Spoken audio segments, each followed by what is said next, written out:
আজ রবিবার আমি বাবার বাড়িতে এসেছি। মা অনেক দিন ধরেই বলছিল আয় একটা স্পেশাল কিছু করে খাওয়াবো। তো এই ভোটের ডিউটি গেল আমার, তাই অনেক কিছু ঝামেলা ছিল, ট্রেনিং ছিল। ওর জন্য আগের রবিবারগুলোতে করা হয়নি। তো মা বলল সব যখন ঝামেলা মিটে গেছে তখন আয় এই রবিবারই একটা স্পেশাল কিছু করে খাওয়াবো। তো চিকেনটা এখানে ম্যারিনেট করে রেখে দিয়েছে মা চিকেন খায় না, তো প্রিপারেশনটাই চিকেন দিয়ে হবে না, চিকেনটা আলাদাভাবে হবে।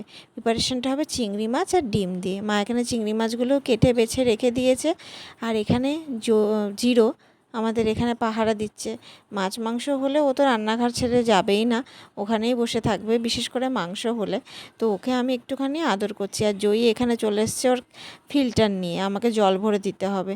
ওর মানে খেলনা একের পর এক চলেই যাচ্ছে, আর সব কিছু তো নষ্ট করে খায়। এই যে গ্লাস দিয়ে জল খাচ্ছে ফিল্টার থেকে, ছোট্ট ফিল্টার থেকে নিয়ে নিয়ে। আর এদিকে ওর মিশি বসে বসে দেখছে। তো ওর খেলা এদিকে চলতেই থাকবে, আর মা এখানে রান্নাটা করে নিচ্ছে।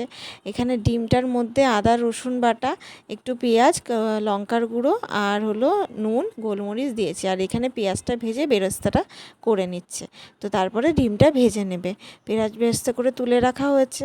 আর এখানে আমি একটুখানি রিল্যাক্স করছি, কারণ আমি ভোটের ডিউটির পরে খুবই অসুস্থ হয়ে পড়েছি, কিছুই কাজ করতে পারছি না, শরীর খুবই খারাপ যাচ্ছে।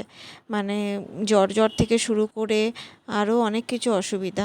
তো যাই হোক, মায়ের কাছে এলাম, একটু কিছু ভালো মন্দ খাবো। মা এখানে ডিমটা ভুজিয়া করে রাখছে। তো ভুজিয়া করে এটাকে তুলে রাখবে, তারপরে চিংড়ি মাছটা ভাজবে।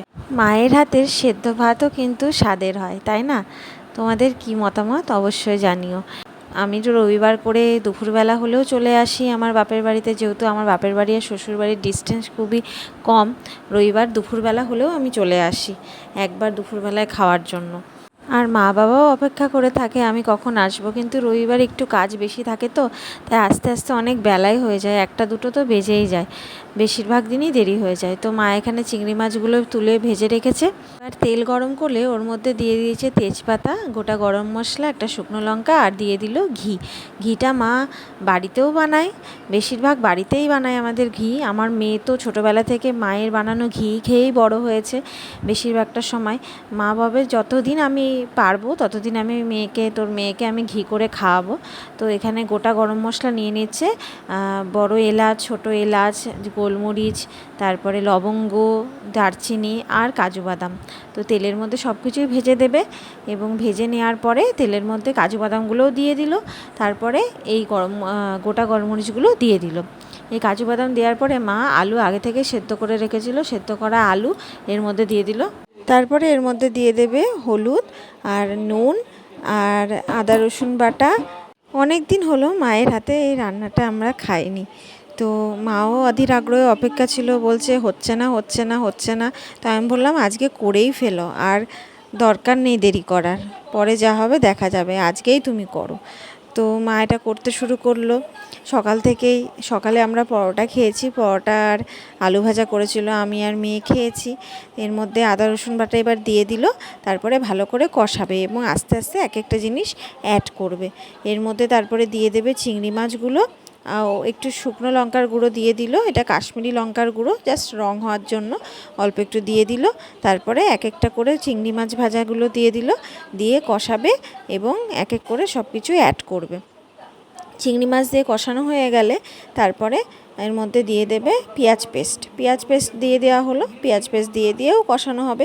একটা একটা করে মশলা দিয়ে যদি কষানো হয় তার কাঁচা ভাবটা চলে যায় এবং খেতে খাবারটা খুব স্বাদের হয়। আমি এইভাবেই মায়ের কাছ থেকে শিখেছি, যে এক একটা মশলা করে দেওয়া, সেটা কষানো হয়ে গেলে আরেকটা মশলা দেওয়া। তো এর মধ্যে তারপরে মা ঢাকা দিয়ে রান্না করছে। এর মধ্যে তারপরে দিয়ে দেবে একটু জিরের গুঁড়ো, একটু ধনের গুঁড়ো, এবং মা বাড়িতে একটা গরম মশলার গুঁড়ো বানিয়ে রেখেছিল। সব রকম মশলা, যেমন সাহা জিরে, সাহা মরিচ, স্টার আনিস, তারপরে বড় এলাচ, ছোট এলাচ, জায়ফল, জয়িত্রী, এগুলো সবগুলো একটু শুকনো কড়াইয়ে ভেজে নিয়ে একটু গুঁড়ো করে একটা গরম মশলা বানিয়ে রেখেছে। যেই মশলাটা সমস্ত রকম খাবারে দিলেই স্বাদটা তার বেড়ে যায়, সেটা মাংস হোক, বিরিয়ানি হোক, পোলাও হোক, যে কোনো কিছুতে, ফ্রাইড রাইস দিলে এর স্বাদটা বেড়ে যায়। তো এরকম করে এটা কষিয়ে দিচ্ছে, তারপর একটু গরম জল দিয়ে ঢাকা দিয়ে দিল। গরম জল দিয়ে কষাবে এবং শেষে যখন তেল বেরিয়ে যাবে তখন এই কষানোটা বন্ধ করে দেবে, তারপরে রান্না করবে। এর মধ্যে দিয়ে দিল তারপরে যেই ডিমগুলো ভাজা ছিল, ডিমের ভুজিয়াটা, সেই ডিমের ভুজিয়াটা ভাজা দিয়ে রেখে দিল। তারপরে আস্তে আস্তে এটা তেল বেরিয়ে যখন যাবে তখন এটা সাইডে রেখে দেবে। তাহলে তোমরা বুঝতে পারছো যে এখন কি রান্না হচ্ছে। এটা মিক্স পোলাও মা রান্না করছে, শুধুমাত্র চিকেনটা বাদ। যেহেতু মা চিকেন খায় না, তো চিকেনটা আলাদা করে আমাদের কষা করে দিয়েছে। আর এটা শুধু ডিম, চিংড়ি মাছ আর আলু দিয়ে হবে একটা মিক্সড পোলাও টাইপের। তারপরে মা এখানে চালটা সেদ্ধ করতে বসিয়ে দিয়েছে, ওর মধ্যে পরিমাণ মতো নুন দিয়ে দিল আর আগেই দিয়ে দিয়েছে তেল। চালটা 70% 80% হয়ে গেলে এটা নামিয়ে দেবে। প্রায় হয়ে গেছে 80% মতো চালটা, এবার আস্তে আস্তে এটা জল ছেড়ে নেবে। তো এখানে দেখো মা চিকেন কষা করে রেখে দিয়েছে ওটার সাথে খাওয়ার জন্য। এটা আমি বোন খাবো। এই দেখো ভাতটা এবার ঝরিয়ে নিল, একদম জলটা ওই ফুটো ফুটো বাটির মধ্যে দিয়ে দিল, তাহলে ভালো করে জলটা পুরোপুরি ঝরে যাবে। তো এবার আমাদের ওটা বসানোর, দমে দেওয়ার পালা। তো এখানে দিয়ে নিয়েছে গরুর দুধ আর আতর, এখানে এভারেস্টের মশলা, বিরিয়ানি মশলা, দুধের মধ্যে আতর দিয়ে দিল 2-3 ফোঁটা। যে কোনো রেসিপি একদম পাই টু পাই না করে যদি তাতে নিজের টাচ থাকে না, তাহলে নিজের মনেরও একটা স্যাটিসফ্যাকশন কাজ করে আর রান্নাটা ভালোই হয়। ভালোবাসার দিয়ে রান্না করলে রান্নাটা খুব ভালোই হয়। এবার সেটাতে যদি 1-2 ফোঁটা জিনিস বেশি পড়ে বা কম পড়ে তাতে কিন্তু কিছু যায় আসে না। এখানে মায়ের মশলাটা রাখা রয়েছে, এই মশলাটাও দেওয়া হবে লেয়ারে লেয়ারে। এখানে রয়েছে চিংড়ি মাছ আলু দিয়ে যে কারিটা বানিয়ে রেখেছিল মা, সেটা মা প্রথমে হাঁড়ির মধ্যে ঘি মাখিয়ে নিল, তারপরে ওই যে চিংড়ি মাছ, আলু আর ডিমের যে কারি মতন বানিয়ে রেখেছিল সেটা প্রথম লেয়ারে দিয়ে দিল। তারপরে দিয়ে দিল সাদা ভাত, পেঁয়াজ বেরেস্তা এবং তারপরে দিয়ে দেবে মা যে মশলাটা করে রাখা হয়েছে সেই মশলাটা এবং ওই যে কেশরের যে দুধটা, সেই দুধটা। এই বিরিয়ানি যেমন করে লেয়ার করা হয় এটাও সেভাবেই লেয়ার করা হচ্ছে। এইভাবে লাস্টের লেয়ারটা এভাবেই চলে যাচ্ছে সেম প্রসেসে। তোমরাও কি ছুটির দিনে এরকম ভালো মন্দ রান্না করে খাও? আমাকে কিন্তু অবশ্যই কমেন্টে জানিও। তো তোমরা কি কি খাবার খেলে রবিবার দিন আমাকে সেটা অবশ্যই জানিও। আমরা তো রবিবার হলেই ভালো মন্দ মনে করি, রবিবার মানেই ছুটির দিন, আর ছুটির দিন মানেই কিছু না কিছু ভালো মন্দ খাওয়া দাওয়া। কারণ সারা সপ্তাহ খাওয়া হয়, কিন্তু একটা স্পেশাল দিন বলে না, সব কিছুরই স্পেশাল দিন থাকে। আমাদের রবিবারটাও আমাদের বাঙালিদের মধ্যে একটা স্পেশাল দিন, যেদিন সব ভালো কিছু, যে কোনো ভালো কিছু অন্য দিনের তুলনায় এই কিছু না কিছু একটা এক্সট্রা ভালো কিছু হবেই।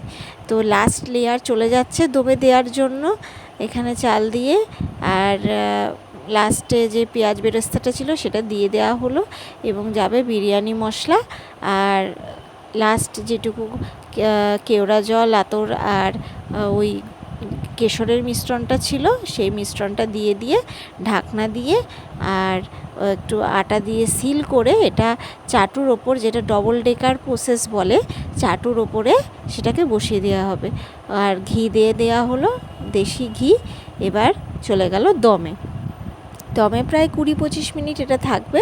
20-25 মিনিট পরে এটাকে সঙ্গে সঙ্গে খুলে নেব না, তারপরেও কিছুক্ষণ থাকবে। থাকার পরে এখন এই আটার লেয়ারটা খুলে নিচ্ছি এবং তারপরে বার করব। এটা খেতে তো খুবই টেস্টি হয়েছিল, মানে দারুণ টেস্ট হয়েছিল। আমার তো খুব খুব ভালো লেগেছে। আর যখনই ঢাকনাটা খুললাম ওর গন্ধে মানে চারিদিক ভরে গেল। তোমরা জানিও কেমন লাগলো। এটা ছিল মিক্সড পোলাওয়ের ফাইনাল লুক। ভালো লাগলে লাইক, কমেন্ট, শেয়ার করে দিও এবং পাশে থেকো।